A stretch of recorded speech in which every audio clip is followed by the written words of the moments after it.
Assalamualaikum dan selamat petang. Kembali bersiaran bersama Cikgu Sabah dalam slot kelas Bahasa Melayu tahun 3. Baik, kita masih berada dalam tema yang sama iaitu tema kekeluargaan. Unit 3, Kenangan Manis dengan tajuk Kem Lestari. Ya. DSKP kita pada hari ini ialah 2.1.1 dalam kurungan 3 iaitu membaca petikan dengan sebutan yang betul. Objektif pelajaran. Ya. Pada akhir sesi pengajaran dan pembelajaran ini, cikgu harap murid-murid dapat membaca petikan dengan sebutan yang betul dan intonasi yang sesuai. Kriteria kejayaan kita pula ialah yang pertama, murid-murid dapat memahami maksud laras bahasa berita. Yang kedua, murid-murid dapat membaca petikan mengikut laras bahasa berita. Baik, tengok slide seterusnya. Okey.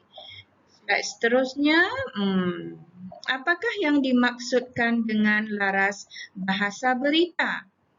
Baik, adakah murid-murid faham apakah itu laras bahasa berita?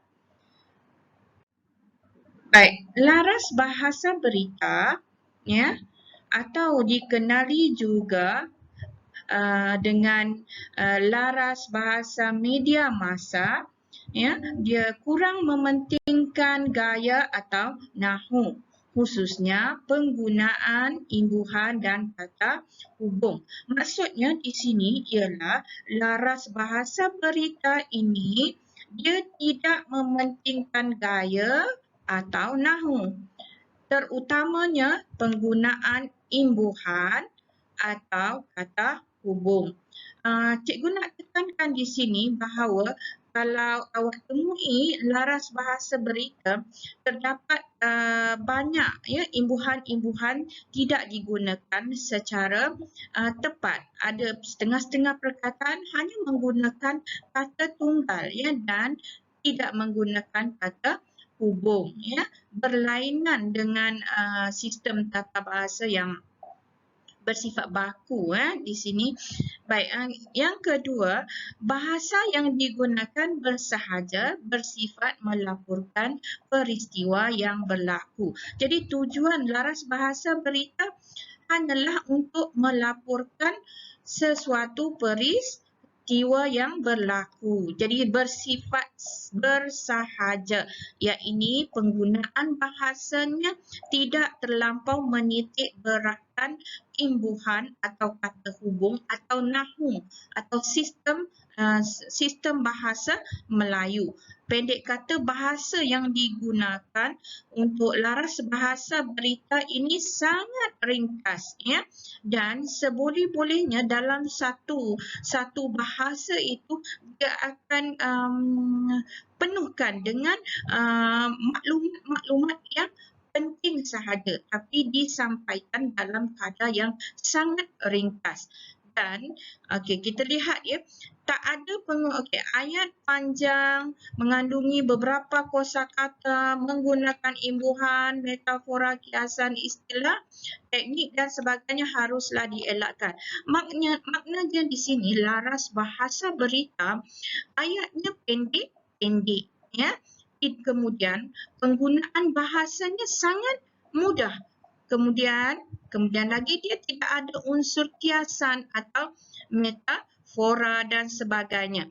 Penggunaan bahasanya yang lebih bersifat ringkas, tepat dan jelas tanpa penggunaan bahasa kiasan dan ayat yang digunakannya pendek-pendek sahaja. Baik, seterusnya peranan laras media massa ialah untuk melapor dan menyampaikan berita dengan bahasa yang paling mudah diterima ya.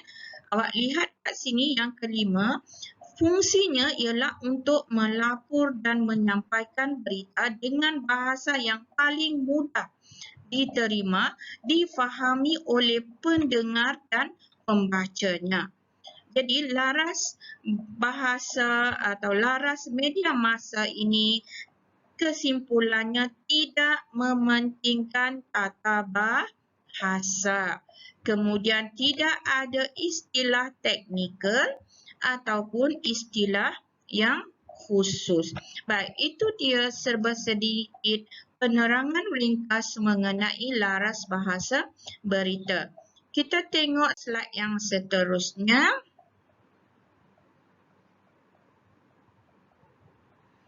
Okey. Begitu rupanya. Tapi, apa pula ciri-ciri laras bahasa berita ini? Baik, awak sesudah cikgu terangkan, awak harus fahamkan ciri-ciri dia supaya awak jelas, ya. Mari kita tengok ciri-ciri laras bahasa berita ini. Okey, itu dia. Semak di sini ciri-ciri laras bahasa berita.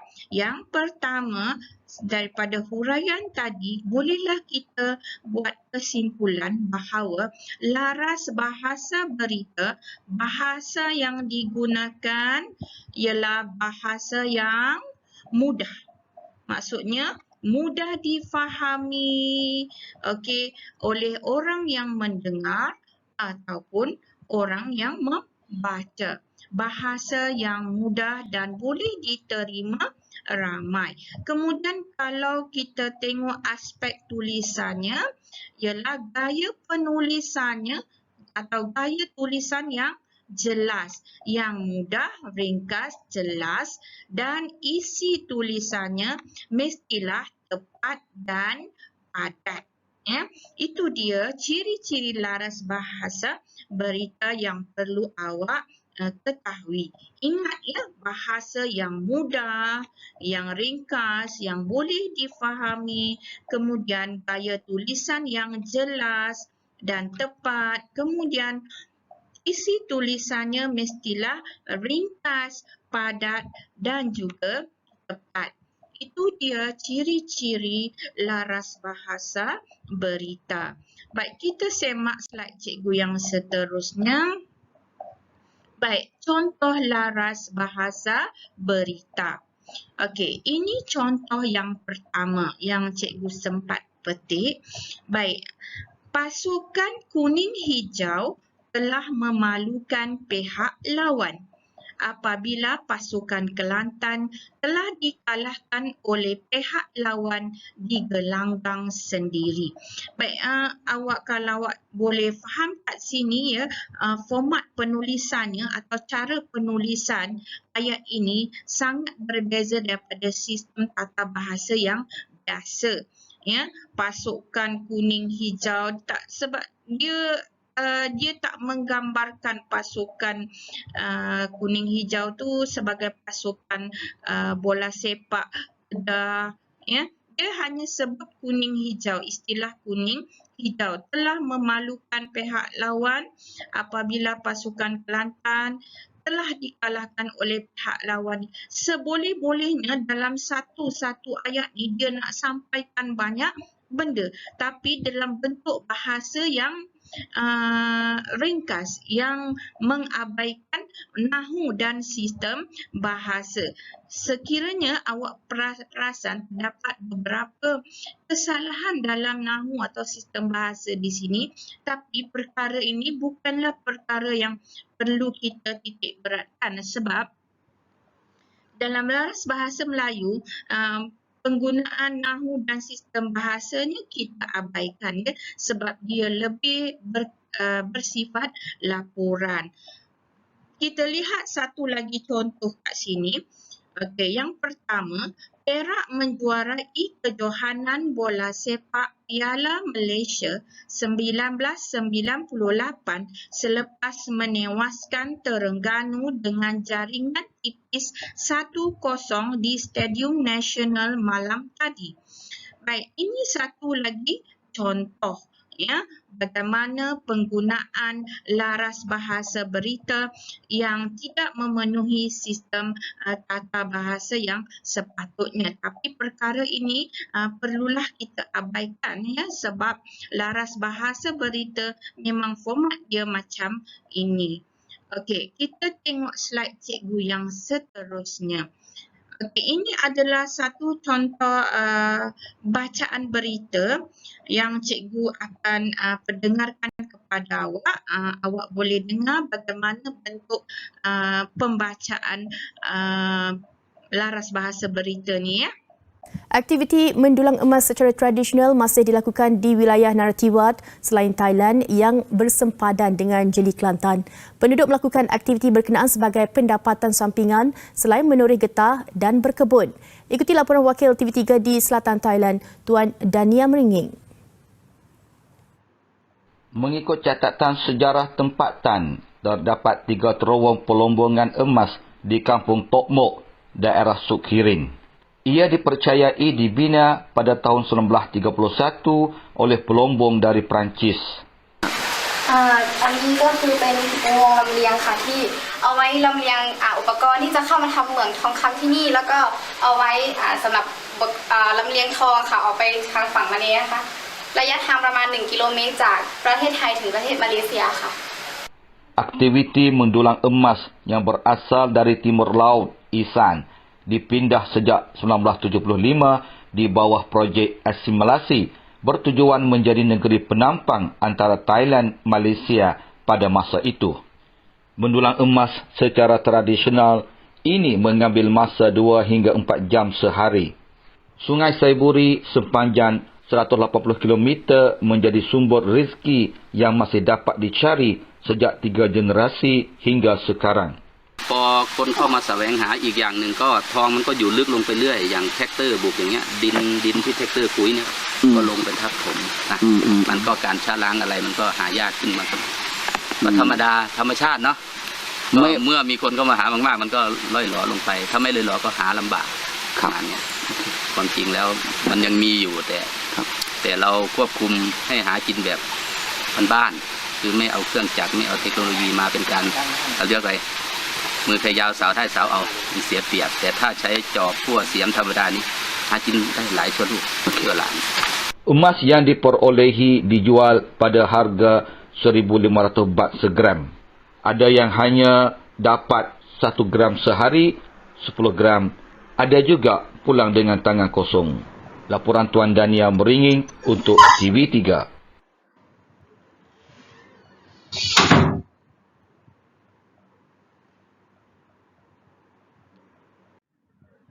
Baik, demikian tadi satu contoh pembacaan berita.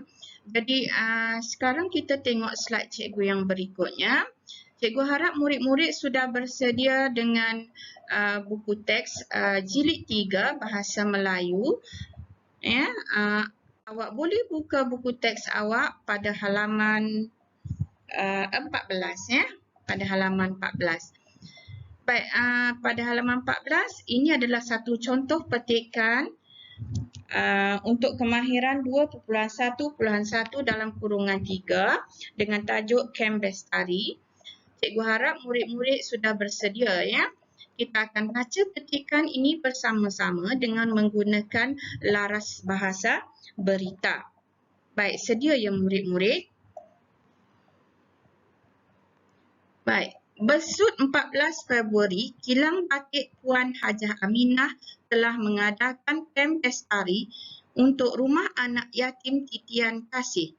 Kem ini diadakan di Rumah Rehat Seri Talang dan disertai oleh 30 orang anak yatim.